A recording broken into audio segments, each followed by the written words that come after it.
নমস্কাৰ, মই আজি ৰঙালাওৰ বিষয়ে ক'ব বিচাৰিছোঁ। আপোনালোকে জানে যে ৰঙালাও আচলতে প্ৰত্যেকটো মানুহৰে আচলতে ৰঙালাও বৰ প্ৰিয় খাদ্য আৰু ৰঙালাও ভাৰতবৰ্ষৰ প্ৰতিটো চুকে কোণে সকলো মানুহে খায়। অকল ভাৰতবৰ্ষ বুলিয়ে নহয়, এই পৃথিৱীৰ প্ৰায়বিলাক মানুহে ৰঙালাও খায়। ৰঙালাওৰ ইংৰাজী নাম হ'ল পাম্পকিন আৰু ইয়াৰ চাইণ্টিফিক নাম হ'ল চুকাৰবিটা মছাটা আৰু ই যিটো ফেমিলিৰ পৰা আহিছে চুকাৰবিট বুলি কোৱা হয় আৰু যিটো ইয়াৰ স্পেচিছ চাইট্ৰোলাছ। এতিয়া ৰঙালাওটো আচলতে আমাৰ কি কি কামত লাগে? ৰঙালাও অকল আমাৰ উপকাৰে নহয়, ইয়াৰ ৰঙালাওৰ কিছু অপকাৰো আছে। এই উপকাৰ আৰু অপকাৰ আমি দুইটা কথাই আমি আজি জানিবলৈ চেষ্টা কৰিম।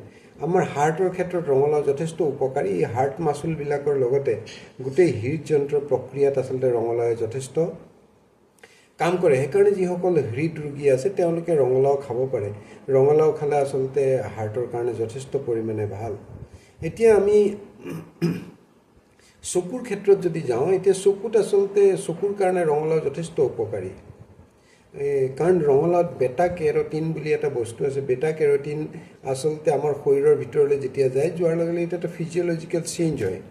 এতিয়া ফিজিঅ'লজিকেল চেঞ্জটো আপোনালোকে আচলতে ইয়াত ক'লে আপোনালোকে বুজি নাপাব।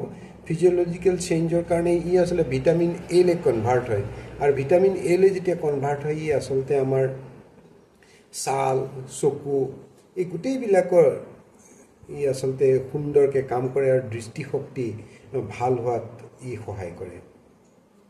আৰু আমাৰ যিটো প্ৰতিৰোধ ক্ষমতা, আমাৰ যিটো আচলতে ইমিউন ছিষ্টেম বুলি কোৱা হয়, ইমিউন ছিষ্টেমতো আচলতে ৰঙালাও যথেষ্ট উপকাৰী। কাৰণ ৰঙালাও এণ্টি অক্সিডেণ্ট আৰু এণ্টি অক্সিডেণ্ট হোৱাৰ কাৰণে ই আচলতে আমাৰ শৰীৰৰ যিটো প্ৰতিৰোধ ক্ষমতা, মই আগতে কৈছোঁ যে আমাৰ প্ৰতিৰোধ ক্ষমতা বোলা এটা বস্তু আছে, যিটো আমাৰ আচলতে যিটো ডিফেন্সিভ মেকানিজিম।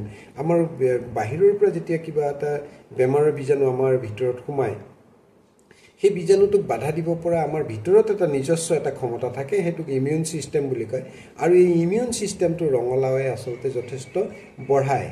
আৰু এনেও আপোনালোকে সদায় জানিব, যিবিলাক বস্তু পকিলে হালধীয়া হৈ যায়, সেই বস্তুবিলাক আমাৰ আচলতে শৰীৰৰ কাৰণে যথেষ্ট পৰিমাণে উপকাৰী। ৰঙালাওত আচলতে বহুত ধৰণৰ ভিটামিন আছে। ভিটামিন চি আছে। ভিটামিন চি থকাৰ কাৰণে ই আচলতে আমাৰ প্ৰতিৰোধ ক্ষমতাটো খুব ভাল কৰে। আৰু ভিটামিন ই থকাৰ কাৰণে আচলতে আমাৰ ছাল, চুলিৰ পৰা আৰম্ভ কৰি বিভিন্ন ক্ষেত্ৰত ই কাম কৰে। ভিটামিন এটো মই অলপ আগতে ক'লোঁ, ভিটামিন এলৈ ই কনভাৰ্ট হয় কাৰণ বেটা কেৰটিন আছে। বেটা কেৰটিন থকাৰ কাৰণে ফিজিঅ'লজিকেল চেঞ্জ হৈ পেলাই ই ভিটামিন এলৈ ৰূপান্তৰ হয়। ৰূপান্তৰ হৈ আমাৰ শৰীৰৰ যথেষ্ট পৰিমাণে কাম কৰে। আৰু ফাইবাৰ, মোৰতো আগৰ ভিডিঅ'বিলাকত আপোনালোকক কৈছোঁ যে আমি ফাইবাৰ থকা খাদ্য খুব খাব লাগে।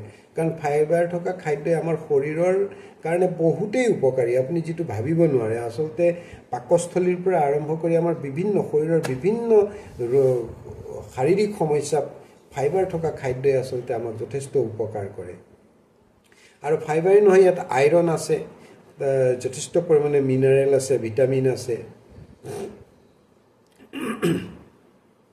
আৰু আমি ৰঙালাওৰ লগতে কিন্তু ইয়াত আৰু এটা বস্তু আপোনালোকে চাগে দেখিছে যে ৰঙালাওৰ যিটো গুটি, এই ৰঙালাওৰ গুটিটোক আমি কিন্তু বৰ অৱহেলা কৰোঁ, পেলাই থৈ দিওঁ, ক'ৰবাত পেলাই দিওঁ। কিন্তু ৰঙালাও গুটিত ইয়াৰ পাম্পকিন চিড বুলি কোৱা হয়। এই পাম্পকিন চিডত ট্ৰাইপ্টোফেন বুলি এটা বস্তু আছে। এই ট্ৰাইপ্টোফেন থকাৰ কাৰণে ৰঙালাও গুটি যদি মানুহে ৰাতি খায়, ৰঙালাও গুটি যদি ৰাতি খায়, ৰাতি খালে আচলতে যিবিলাক মানুহৰ টোপনি নাহে, সেই টোপনি অহাত আচলতে শ্লিপ ইনডিউচ কৰে, আচলতে শ্লিপ ইনডিউচাৰ ৰঙালাও গুটি। কাৰণ ট্ৰাইপ্টোফেন আছে। ট্ৰাইপ্টোফেন থকাৰ কাৰণে ই অলপ টোপনি তন্দ্ৰা ভাৱ এটা আহে।